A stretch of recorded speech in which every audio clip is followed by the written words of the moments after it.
Hello everyone, welcome back to my channel. সবাই কেমন আছে? আশা করি সবাই খুব ভালো আছে আর আমিও ভালো আছি। আর আজকে যে রেসিপিটা কিন্তু আমি শেয়ার করতে চলেছি, যাদের মনে একদম ভালো নেই তারাও কিন্তু খুব ভালো হয়ে যাবে, তাদের মনটাও কিন্তু খুব ভালো হয়ে যাবে।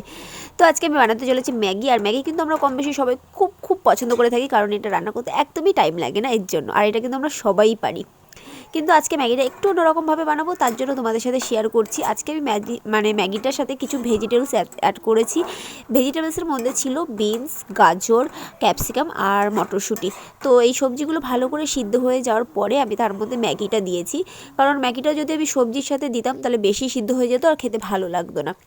তো এই জন্য সবজিটা ভালো করে সিদ্ধ হয়ে যাওয়ার পরে ম্যাগিটা দিয়েছি। আর ম্যাগিটা সিদ্ধ হয়ে যাওয়ার পরে আমি এর মধ্যে ম্যাগির যেই মশলাটা ছিল সেটা দিয়ে ভালো করে মাখিয়ে নেব। যারা যারা ম্যাগি লাভার আছো, প্লাস যারা চিজ খেতে কিন্তু খুব পছন্দ করো, তারা কিন্তু এই রেসিপিটা একবার হলেও ট্রাই করে দেখো। তারা কিন্তু খুবই পছন্দ করে ফেলবে রেসিপিটা। আর একবার খেলে তো জাস্ট প্রেমেই পড়ে যাবে, আর কিছু বলার নেই। তো মশলাটা ভালো করে মাখানোর পরে আমি তার মধ্যে একটা স্লাইস করা চিজ দিয়ে দিলাম।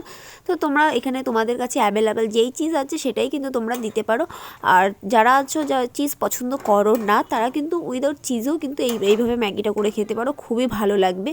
তো চিজটাকে ভালো করে মাখিয়ে নেওয়ার পরে দেখো আমার ম্যাগি পুরো রেডি। আর দেখেছো কতটা দেখতে ভালো লাগছে, আর হ্যাঁ খেতেও কিন্তু দারুণ ছিল। আর তোমরা যদি জানতে চাও যে সত্যি এটা খেতে কতটা ভালো, তো অবশ্যই কিন্তু বাড়িতে ট্রাই করে দেখো, আশা করি তোমরা প্রেমে পড়ে যাবে। তো রেসিপিটা কেমন লাগলো বলো? ভালো লেগেছে না? তো বাড়িতে কিন্তু ট্রাই করো। তাহলে আজকের মতন আমি চলি, সবাইকে টাটা বাই। সবাই ভালো থেকো, সুস্থ থেকো। আবার খুব তাড়াতাড়ি দেখা হচ্ছে নতুন ভিডিওর সাথে। আর ম্যাগিটা বাড়িতে ট্রাই করে দেখো।